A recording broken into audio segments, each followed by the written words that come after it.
হ্যাঁ, 15 জন অলরেডি আমাদের সেনা হেফাজতে আল্লাহর মতে সংযুক্ত হয়েছে। 8 তারিখেই আমরা যেটা করেছি, এই যে অফিসারদের নাম আসছে, এর ভিতরে কেউ আছে অবসরপ্রাপ্ত, কেউ আছে এলপিআর মানে হচ্ছে লিভ প্রায়র রিটায়ারমেন্ট, মানে পিআরএল যেটা অনেকে বলেন, আর অনেকে আছেন অ্যাক্টিভ সার্ভিস। সংখ্যাটা দিলে আপনাদের একটু সুবিধা হবে, যদিও আপনারা সবাই চার্জশিটে দেখেছেন। এখানে সর্বসাকুল্যে এই পর্যন্ত যাদের নাম বেরিয়েছে প্রায় 25 জন। 25 জনের ভিতরে বরখাস্ত বা মানে অবসরে যারা আছেন এদের সংখ্যা হচ্ছে 9। এলপিআর বা লিভ প্রায়র রিটায়ারমেন্ট যেটা আছে এটার সংখ্যা হলো 1। আর চাকরিরত অফিসারের সংখ্যা হচ্ছে এখানে 15। এখন যারা অবসরে চলে গেছেন, এলপিআর না, যারা অবসরে চলে গেছেন তার প্রতি যদিও বা আমাদের সেনা আইন তার উপরে ওইভাবে খাটে না। বাকি যারা আছেন এলপিআরে এবং চাকরিরত যে কজন আছেন 15+1, এই 16 জনকে 8 তারিখেই তাদেরকে আমরা আমাদের একটা সেনা হেফাজতে, যেটা আমরা বলি আর্মি ওন কাস্টডিতে আসার জন্য একটা অর্ডার, যেটাকে আমরা বলি অ্যাটাচমেন্ট অর্ডার, আমরা এটা দিয়েছি। এটা বাংলাদেশ সেনাবাহিনীর এটা এই জোল প্র্যাকটিস। সেনাবাহিনীতে এইরকম এটার মতো না হলেও অন্যরকম বা এর থেকেও বেশি সেন্সিটিভ অনেক কেসের ভিতরে বাংলাদেশ সেনাবাহিনী 54 বছর পার করে আসছে।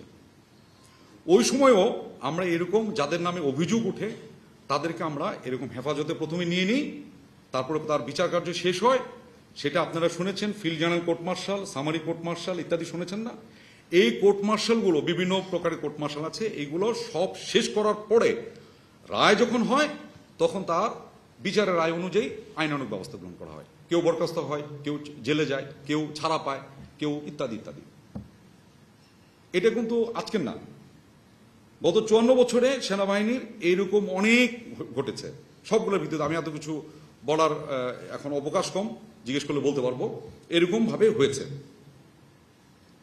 এবং খুব সেন্সিটিভ ইস্যুগুলো তো হয়েছে, এটাও আপনারা একটু মনে রাখেন। আপনারা অনেকে হয়তো ধরতে পারছেন আমি কোনটা মিন করছি।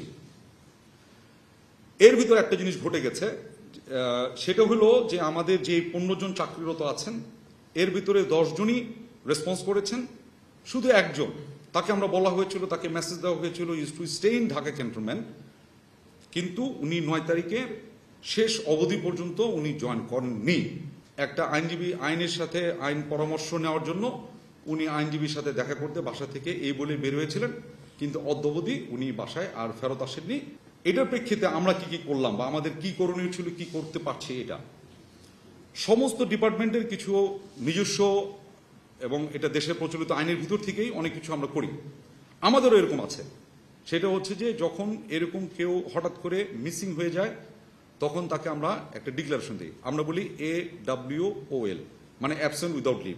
This is something illegal leave অথবা ইলিগাল অ্যাবসেন্ট, মানে আপনারা ওই পরিভাষাও বুঝতে পারছেন তো। মানে আমার আর্মি পরিভাষা হচ্ছে AWOL, আপনার পরিভাষা হচ্ছে ইলিগাল অ্যাবসেন্ট। ইলিগাল অ্যাবসেন্ট হওয়ার সাথে সাথে আমাদের একটা নিয়ম আছে, সেই অনুযায়ী তাকে আমরা ইলিগাল অ্যাবসেন্ট হিসেবে ঘোষণা করা হয়ে গেছে অফিসিয়ালি।